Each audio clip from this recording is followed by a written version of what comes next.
আরামবাগের গোপীনাথপুর পুইন এলাকায় বিজেপি কর্মী সমর্থকদের উপর হামলার অভিযোগ ঘিরে রাজনৈতিক উত্তেজনা বাড়ছে। বিজেপির দাবি, ক্ষমতা পরিবর্তনের পরও তাদের সমর্থকদের নিশানা করা হচ্ছে। গোপীনাথপুরে স্কুলে যাওয়ার পথে আক্রান্ত হন বিজেপি সমর্থক শিক্ষক সৈকত বাগ। তাকে আরামবাগ মেডিকেল কলেজে ভর্তি করা হয়েছে।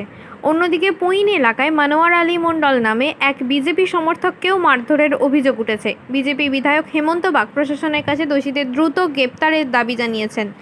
যদিও এই অভিযোগ নিয়ে তৃণমূল কংগ্রেসের পক্ষ থেকে এখনো কোনো প্রতিক্রিয়া পাওয়া যায়নি। আমি সকালে স্কুল যাবো বলে বাজার করে বাড়ি ফিরছিলাম কি হঠাৎ তৃণমূলের মেম্বার চিত্তরঞ্জন বাগ এবং তার ভাই সুকুমার বাগ, তার ভাইপো সঞ্জিত বাগ, সীমন্ত বাগ এবং ওদের বাড়ির সমস্ত মেয়েরা মিলে ইট পাটকেল সব নিয়ে মারতে শুরু করে। ওরা বলতে থাকে যে আমরা এখনও মেম্বার আছি, জেতা মেম্বার আছি, আমাদের পায়ের তলাতেই তোদিকে থাকতে হবে। কেন আগে থেকেই ওরা হুমকি দিচ্ছে আর কি, যে আমরা শেষ দেখে ছাড়বো। আমরা কোনো মন্তব্য করিনি ব্যাপারে। বহুদিন ধরেই চেষ্টা করছিল যে এরা অ্যাটাক করবে। আমি কিন্তু একজন প্রিসাইডিং অফিসার ছিলাম, হ্যাঁ, আমি স্কুলের একজন প্রধান শিক্ষক। তো স্কুল যাব বলেই আমি বেরিয়েছিলাম, সেই অবস্থাতেই রাস্তার মাঝখানে হঠাৎ ধরে মারধর করেছে এবং অ্যাসিডের বোতল ছুঁড়েছিল, একটা বড় অ্যাসিডের বোতল ছুঁড়েছিল, যেটা একবারে মানে শেষ করে দেওয়ার পরিকল্পনা নিয়েছিল। ঠিক আছে, কোনো রকমে আমি আটকে সেখান থেকে পালিয়ে এসে আমাদের কর্মীরা আমাকে উদ্ধার করে আরামবাগ হসপিটালে ভর্তি করেছে। হ্যাঁ, হ্যাঁ, উনি এসেছিলেন, উনি আশ্বস্ত করেছেন। উনি বললেন যে ভাই, আমরা কাউকে মারধর কোনোদিন করি না, আর আমরা করবও না। আমাদের পার্টি সবসময় শান্তির পক্ষে, আমরা কাউকে কোনোদিন মারধর করি না, আমরা করতেও যাবো না। হ্যাঁ, আমি তো সেটাই ভাবছি যে এ কী অবস্থা। তো আবার শুনছি নাকি ওরাও বলছে যে আমরাও তো বিজেপি করতে যাবো এবার, আমরা জেতা মেম্বার আছি, তো কী হয়েছে, আমি বিজেপি জয়েন করে নেবো, তাই বলছি। মানে ও তৃণমূলের যে জেতা মেম্বার, কিন্তু সে বলছে আমরা বিজেপিতে ঢুকবো এবার। হ্যাঁ, আমি সেরকমভাবে পার্টির সঙ্গে যুক্ত নেই, তবে আমি কিন্তু গেরুয়ার সমর্থক এবং এর আগে গেরুয়ার ঝান্ডাতেও আমি ঝান্ডা ধরেছিলাম। তো সেটাই আমার উপর একটা ক্ষোভ আর কি। দেখুন, একটা স্কুল চালাতে গেলে আমার কাছে সব ছেলে মেয়েই সমান, যে এই বলে ও অমুক পার্টি করে, এটা ব্যাপার নয়। কিন্তু সে তো যে যার নিজস্ব ব্যক্তিগত ব্যাপার, যে কে কী পার্টি করবে না করবে। আগে আমার বাড়ি ঢোকার ঠিক আগেটায়। জায়গাটা হচ্ছে আমার নিজের বাড়ি গোপীনাথপুর গ্রাম, মায়াপুর 2 অঞ্চল। হ্যাঁ, ওখানেই হয়েছে। আমার নাম সৈকত বাগ।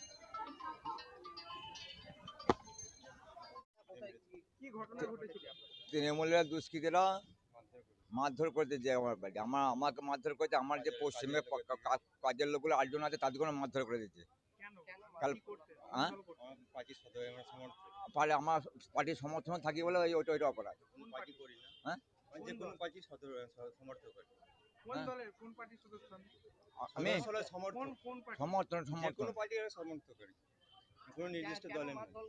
হ্যাঁ, আমাকে মারধর কেন করলো?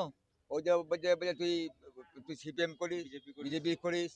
হ্যাঁ, বিভিন্ন রকম পদে লিজে, মানে কেন্দ্র বাহিনী কালকে লিজে আমাকে মারধর করে, আর কেন্দ্র বাহিনী লিজে আমার যে 8টা লোক লেবারে এসছে আমার ঘরে খাটতে, তাদের কোনো প্রথম মারধর করে।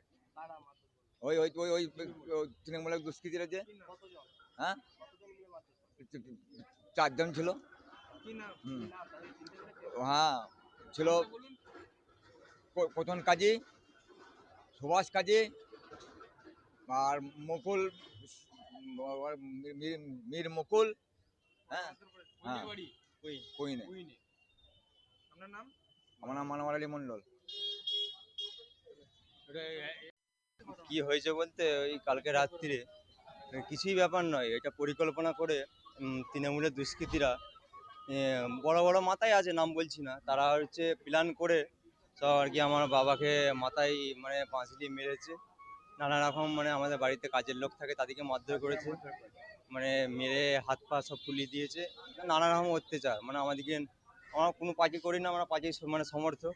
সেই হিসাবে বলছে তোরা বিজেপি করিস, তোরা সিপিএম করিস, সেই হিসাবে আমাদের উপর অত্যাচার চালিয়েছে তৃণমূলের দুষ্কৃতি। প্রায় ওরা 4-5 জন ছিল, 5-6 জন। এটা রাত্রিরে 10টা, সাড়ে 10টা, 11টার পর। হ্যাঁ, উনি বলে গেলেন যে রিপোর্ট করাতে, রিপোর্ট করানোর পর থানায় কমপ্লেন করুন, তারপরে ব্যবস্থা স্টেপ নিন। আমার নাম জামালউদ্দিন মন্ডল।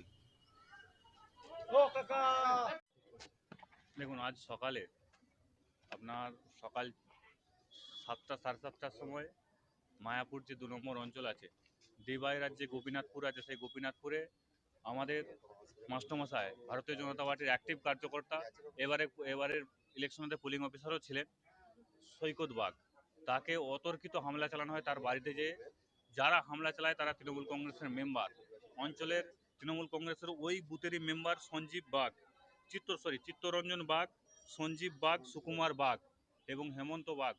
ওই যে তৃণমূল নেতারা আছে, গুন্ডারা আছে, তারা আমাদের যে মাস্টারমশাই আছে বিজেপির অ্যাক্টিভ কার্যকর্তা, এইবারে পোলিং অফিসার ছিলেন, তার বাড়িতে যে অতর্কিত লোহার রড দিয়ে, বাঁশ দিয়ে, লাঠি দিয়ে তাকে হামলা করে, তার উপর অতর্কিত হামলা করে, এমনকি অ্যাসিড বাল্ব পর্যন্ত তার গায়ে ছোঁড়া হয়।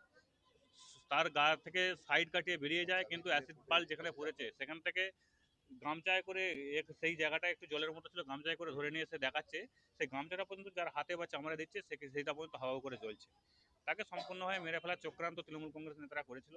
আমি তৃণমূল কংগ্রেস নেতাদের বলতে চাই, সরকারে আপনারা নেই, সরকার পরিবর্তন হয়েছে, অন্তত আরামবাগবাসীকে শান্তি শৃঙ্খলা বজায় রাখতে আপনারাও সহযোগিতা করেন। ভারতীয় জনতা পার্টি আপ্রাণ চেষ্টা করছে শান্তি শৃঙ্খলা বজায় রাখার, কিন্তু আপনারা অতর্কিতভাবে এই আরামবাগ শান্ত পরিবেশকে অশান্ত করছেন কেন?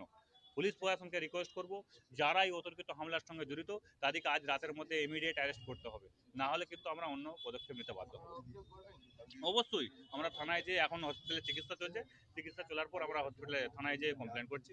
কমপ্লেনের ভিত্তিতে আজ রাত্রে এই যে দুষ্কৃতিকারীরা আছে তৃণমূল কংগ্রেস, তাদেরকে অ্যারেস্ট করতে হবে। চারিদিকে আঘাত হয়েছে, বাঁশ দিয়ে, লোহার রড দিয়ে, আর দিয়ে পিটে মারধর করেছে, হাতটা ছিঁড়ে গেছে, ফেটে গেছে, অ্যাসিড অ্যাটাক হয়েছে, ঠিক আছে। এবার হাতের কাছেই মিলবে অত্যাধুনিক ও নির্ভরযোগ্য স্বাস্থ্য পরিষেবা। আরামবাগ, খানাকুল ও পরশুরা থানা এলাকার মানুষদের জন্য এক বড় সুখবর। খানাকুলের সেকেন্দারপুরে গড়ে উঠেছে একটি আধুনিক ও সুসজ্জিত nursing home, Lifeline health care. Director Sanjay Palu. এই নার্সিং হোমে রয়েছে 24 ঘন্টা রোগী দেখানোর ও ভর্তি করার সুব্যবস্থা। সঙ্গে রয়েছে বিনামূল্যে অ্যাম্বুলেন্স পরিষেবা। অভিজ্ঞ পরিষেবা ও যত্নশীল ব্যবস্থাপনায় আপনার সুস্থতার নির্ভরযোগ্য ঠিকানা লাইফলাইন হেলথ কেয়ার।